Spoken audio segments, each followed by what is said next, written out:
كل من سعى للتفرقة بين الزوجين فقد سلك مسلك السحرة والشياطين. هەر کەسێک لە هەوڵ و تێکۆشانی ئەوە دابێ بە قسە بە کردار بە ئاماژە لە ڕێی فەیسبوک و تۆڕی کۆمەڵایەتیەوە بە هەر شێوازێک بێ کار بۆ ئەوە بکە کەوا بینە زەوجەینی نەک ئیمڕەئینتەینی بینە زەوجەینی ئەو ژن و مێردەی کە زەوجن. هەروەها لە قورئاندا ئیمڕەئەتمان هەیە لەگەڵ زەوجمان هەیە. زەوجەت بە معنای ژن و مێردێک زۆر زۆر خۆشەویستی یەکترن، زۆر تەبان لەگەڵ یەکتردا، بەڕاستی ئارامیان گرتۆ لە پاڵ یەکتردا، بە خۆشەویستی بە یەک گەیشتون، بە تەبایی ژیان بەسەر دەبن. هەر ناحەزێک، هەر ناکەسێک، هەر نامسڵمانێک لە ڕووی ئێوە هەر بێویژدانە بکەوێتە نێوانی ئەم دوو خۆشەویستەوە لە دەستگیرانیدا لە یەکیانکە، یان دە دوای هاوسەرگیری لە یەکیانکە، یان دوای بوونی چەند منداڵ بە بوختانێک بە شێوازێکی ناشەریفانەی ناشایستانە بە مرۆڤی مسڵمان و بە مرۆڤێک کە هەر تەنانەت شێوەی مرۆڤ بوونی تێدا بێ، زۆر نامردانە ئەم دوانە لە یەک دەکا. ئەو کەسە ڕێبازی ساحیران و شەیطانەکانی گرتووە. ئەوە هەم حکمی ساحری هەیە لە دنیا و قیامەتدا، هەم عاقبەتی بە نەفرەتکردنە لەلایەن خوای پەروەردگارە وەکو چۆن شەیطان بە نەفرەت کرا.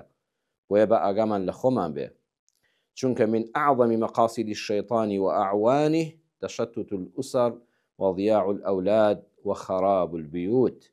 گەورەترین مەبەستی شەیطانەکان و دار و دەستەی شەیطانەکان لێک هەڵوەشاندنی خێزانەکانە، پەرتەوازەبوون و سەرگەردانبوونی منداڵەکانە، وێرانبوونی ماڵە ئاوەدانەکانە کە دەبێتە کەلاوە، چونکە ئەم ژن و مێردە لە یەکجا دەبنەوە. بۆیە بە ئاگامان لە خۆمان بێ، ئێمە خوای پەروەردگار دینی ڕەحمەتی بۆ ناردوین بۆ ئەوەی کەوا لە شەیطان ڕزگارمان بێ. ئەگەر ناگەینە فریشتە بەڵام دەبێت شەیطان نەبین. الحەمدولله لە ساحران دوورین، توخوا حەیف نییە کە خۆمان نەفرەت لە ساحر دەکەین، پەنادەگرین بەخوا کە لە شەڕی ساحر بمان پارێزێ، کەچی خۆمان کاری ساحر بکەین بەوەی بە ئاماژەیەکی تۆ بە قسەیەکی تۆ ژن و مێردێکی تەبا و پڕ لە ژیانی خۆشەویستی لە یەک ببنەوە. بۆیە مرۆڤی شەیطان سیفەت ژن و مێرد لە یەک دەکات. پێغەمبەری خوار صلی الله عليه وسلم دەفەرمێ ليس منا من خبب امرأة على زوجها. ئەو کەسە لە ئومەتی ئێمە نییە، لە ئومەتی ئیسلام نییە، بەر شەفاعەتی پێغەمبەر ناکەوێت صلی الله عليه وسلم لە قیامەتدا، کەوا دەبێتە هۆکاری جیایی و لێکجیابوونەوەی ژنێک، هەڵگەڕانەوەی ژنێک لە مێردەکەی.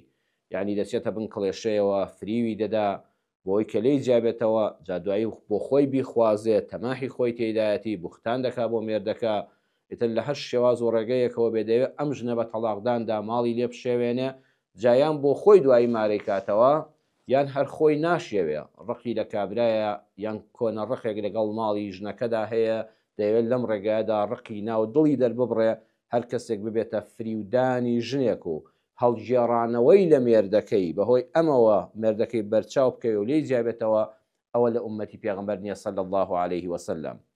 قورئانیش لە سوورەتی ئەلفەلەقا پێمان دەفەرمێ پەنا بگرین بەخوای پەروەردگار و بڵێین ومن شر النفاثات في العقد. یا الله سبحانه وتعالى بە گەورەی خۆت بمان پارێزە لە شەڕ، لە خراپەی، لە فیتنەی ئەو کەسانەی کەوا نەفاثاتن، کە نەفاثات واتە فو دەکەن، یعنی قسە دەکەن، قسەی دووزمانی و پیسیان بەکاردێنن.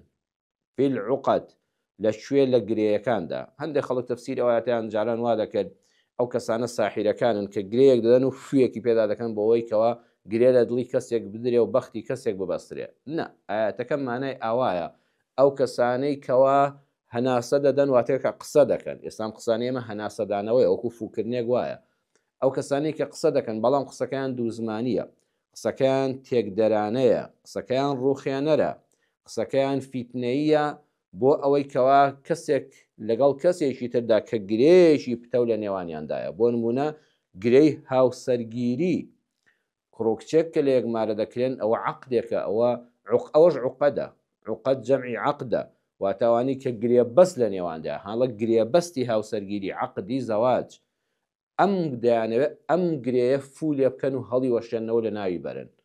هەروەها گرێبەستی نێوان دوو شەریک لە کۆمپانیایەکە لە دوکانێکە لە کارێکی گەورەیان بچووکدا گرێبەستێکیان لە نێواندایە عەقدێکیان لە نێواندایە هەر کەسێ بە زمانی پیسی بە زمانی فیتنە ئامێز و شەڕ هەڵای سێنەر و تەبایی تێکدەری بیەوێ ئەم گرێبەستەی نێوانی ئەم دوو شەریکە هەڵوەشێنێتەوە کە تەبا و ڕەبا و خۆشەویست بوون لە ناوە یەکتردا هەروەها دوو برادەر کەوا پەیمانی برادەرایەتیان بە یەکداوە عەقدێکیان لە نێواندایە کە خیانەت بە یەک نەکەن واقعیان نەشیان کردووە وەڵی هەردووکیان پاکن بەس ئەم دوو زمانە دەی لە یەکیان دەکا دوو خزم بە هەمان شێوە دوو کەسی خۆشەویست بە هەمان شێوە ئەبێتە فیتنەی نێوانی دوو حیزب دوو لایەن دوو وڵات گەل و میلەتێک بە شەڕ دەدا لەگەڵ گەل و میلەتێکی تردا بە ملیۆنەها خەڵک دەکوژرێ دەبێ هەمومان وەکو تاک بڵین یا ڕەبی خوایە پەنامان دەی خوایە پەنا بەس بە تۆ دەگرین